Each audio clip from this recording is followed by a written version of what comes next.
রাস্তার এত নর্তকী, এত সুন্দরী, এত রূপসী, রূপ ফেরি করে, যৌবন ফেরি করে, মানুষকে ডাকে, বেশ্যা পতিতার মতো ডাকে, আমাকে দেখো।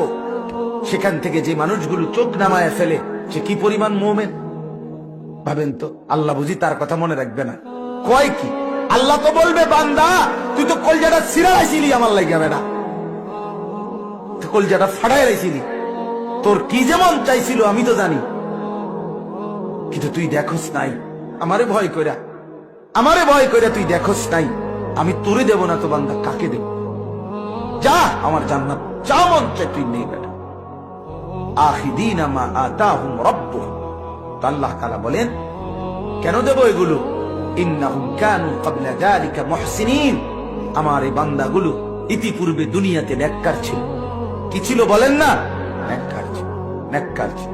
যে মানুষগুলো ফজরের ওয়াক্তে, বুড়ো বুড়ো কিছু মুরব্বী, আহা অসুস্থ দুর্বল, লাঠি ভর করে করে হলেও মসজিদে ফজরের নামাজের জামাতে আসে, কি মনে হয় ছেলেরা ওনাদেরকে মাওলা আলাদাভাবে আদর করবে না? না, অবশ্যই করবে, অবশ্যই করবে। ফাসাউফা তারা ইদিন কাশাফাল গুবারু আফারাসুন তাহতা রিজলিকা আম হিমারু। অচিরেই তুমি দেখতে পাবা তুমি বুদ্ধিমান ছিলা নাকি নামাজি বুদ্ধিমান ছিল, ঘোড়ার পিঠে ছিলা না গাধার পিঠে ছিল। এটা আরবি একটা প্রবাদ আর কি।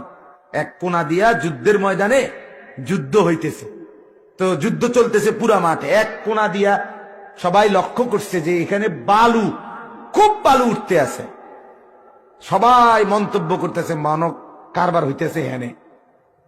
ওই সাইডে মনে সুইরে লাইতেছে, মানে মেন যুদ্ধটা হইতে আছে ওই কোনা, মানে যেভাবে বালু উঠতে আছে। কিছুক্ষণ পরে যখন বালু সরে গেছে, দেখে একটা গাদার পিঠে বইয়া ইচ্ছা করে বালু উড়াইতেছে। আফারাসুন তাহতা রিজলিকা আম হিমার। ইচ্ছা করে বালু উড়ায়, আসলে যুদ্ধের কোনো নাম গন্ধ নাই। তো আমরাও বলি, যুবক তুমি তো মনে করছো কি রঙে আসো, মানুষের বেডি চাও,